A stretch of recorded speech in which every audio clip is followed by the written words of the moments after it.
विजय स्तंभ। ये जो आप सामने इमारत देख रहे हैं, यह है विजय स्तंभ। इस टावर को बनाने में करीब 10 साल लग गए थे और ऐसा कहा जाता है कि इसे बनाने में 90 लाख चांदी के सिक्कों का खर्चा आया था। इस विजय स्तंभ के बारे में मैं आपको एक खास बात बता देता हूँ जो आपने शायद ही कभी सुना होगा। इस विजय स्तंभ के महत्व के वजह से राजस्थान पुलिस के लोगों को, अगर आपने कभी ध्यान से देखा होगा, तो उसमें जो ये लोगो लगा है वह विजय स्तंभ का है।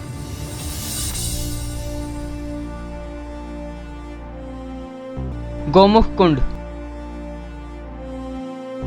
ये जो आप बहुत ही सुंदर कुंड देख रहे हैं, इसे कहा जाता है गौमुख कुंड। ऐसे इस पूरे 13 किलोमीटर के किले में 84 तालाब बने हुए हैं और इसी कुंड में रानी पद्मिनी नहाने आया करती थी। इसे गौमुख कुंड इसलिए कहते हैं क्योंकि इसके नीचे एक मंदिर है और वहां एक शिवलिंग है और शिवलिंग के ऊपर एक गाय के मुख के आकार का पत्थर है जहां से उस कुंड में पानी गिरता है और यह पानी सर्दियों में गर्म और गर्मियों में ठंडा होता है। और आज तक ये पता नहीं लगाया जा सका कि ऐसा क्यों होता है और ना ही यहाँ के सोर्स का पता चला है कि ये पानी कहाँ से आता है। पद्मिनी पैलेस। चित्तौड़गढ़ फोर्ट में रानी के 2 पैलेस बने हुए हैं। एक समर पैलेस जो कि पानी के बीचों बीच बना है और एक विंटर पैलेस जिसमें हम अभी जा रहे हैं। यहाँ पूरे महल में बहुत ही ब्यूटीफुल गार्डन बनाया गया है। जब अलाउद्दीन खिलजी ने यहाँ आक्रमण किया था तब पूरे महल को उसने खंडित कर दिया था, जो कि आप देख सकते हैं अभी भी वीरान पड़े हैं।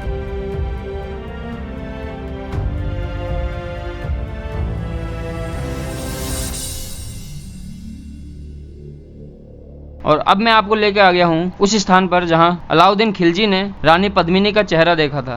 तो गाइस, अब मैं आ गया हूँ जल महल के पास में। आपने सुना होगा जयपुर में जल महल है, लेकिन चित्तौड़गढ़ के फोर्ट के ऊपर भी एक जल महल है और ये जल महल आपको मैं दिखाता हूँ। ये जो कमरा आप देख रहे हैं, ये वही कमरा है जिसमें अलाउद्दीन खिलजी को यहाँ लाया गया था और रानी पद्मिनी का चेहरा उसे दिखाया गया था। ये जो पानी के बीचों बीच महल देख रहे हैं, रानी पद्मिनी का ये समर पैलेस हुआ करता था, जिसे जल महल भी कहा जाता था। यह महल गर्मियों में ठंडा रह सके इसलिए इसे पानी के बीचों बीच बनाया गया था। दिल्ली का सुल्तान जब रानी की खूबसूरती देखने के लिए चित्तौड़ आया था, तब रावल रतन सिंह के गुरु ने इसी जगह से रानी के फेस को खिलजी को दिखाया था, वो भी एक आईने में। रानी को इस समर पैलेस में पानी के पास बैठाया गया था और जब पानी की परछाई जब 90 डिग्री के एंगल से शीशे में पड़ी थी, तब अलाउद्दीन खिलजी ने रानी का चेहरा देखा था।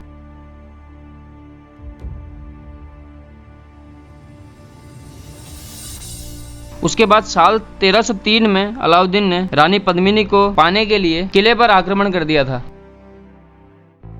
और रानी यहाँ से सुरंग के जरिए निकल गई थी और फिर 16,000 दासियों के साथ जौहर कुंड में कूदकर जिंदा जल गई थी और सती हो गई थी।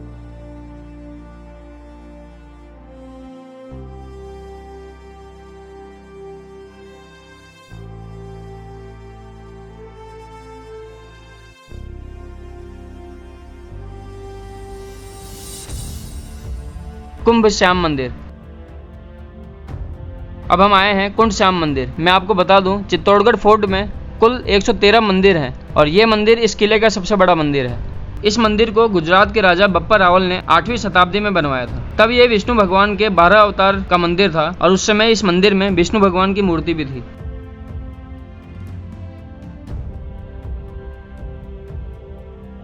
लेकिन अलाउद्दीन खिलजी ने 1303 में जब किले पर हमला किया था, उस समय जितने भी यहाँ किले पर मंदिर थे उन सभी को भी तोड़ दिया था। फिर सन 1433 में महाराणा कुंभा ने इस मंदिर को वापस बनवाया और तब से इस मंदिर को कुंभ श्याम मंदिर के नाम से जानते हैं।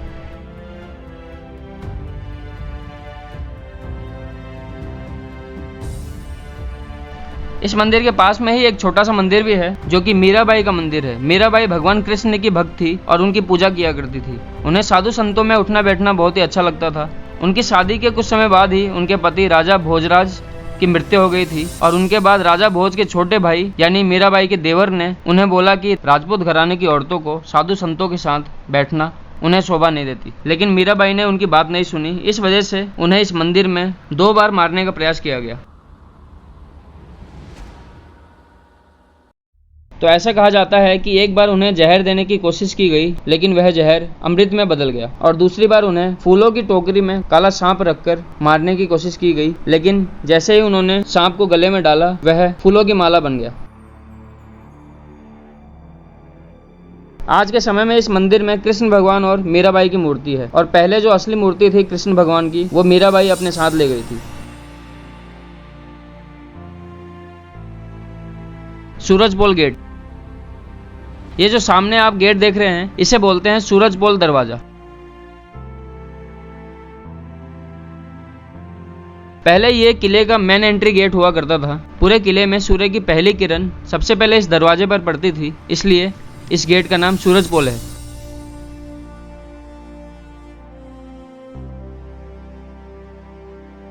अगर यहाँ से कोई भी दुश्मन हमला करने की कोशिश करता था तो इस छेद से उसके ऊपर गर्म पानी या गर्म तेल डाला जाता था, जिससे कि कोई भी दुश्मन दीवार पर ना चढ़ सके।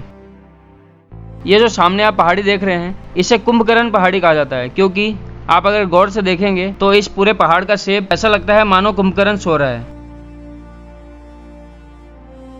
और आपको मैं बता दूं, जब अलाउद्दीन खिलजी यहाँ आया था तो इन दोनों पहाड़ियों के बीच में ये जो आप मैदान देख रहे हैं इसी के बीच में तंबू लगाकर 6 महीनों तक यहाँ रहा था। और उस समय यह जंग का मैदान हुआ करता था, और इसी पहाड़ के बीच में राजा रतन सिंह और अलाउद्दीन खिलजी के बीच में युद्ध हुआ था।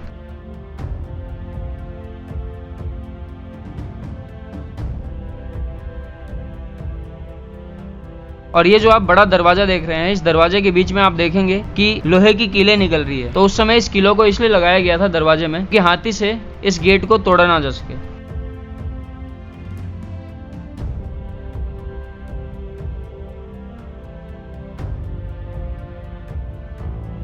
समाधीश्वर मंदिर, ये जो आप मंदिर देख रहे हैं ये समाधीश्वर मंदिर है। इस मंदिर के अंदर 9 फीट की ब्रह्मा विष्णु महेश की मूर्ति है।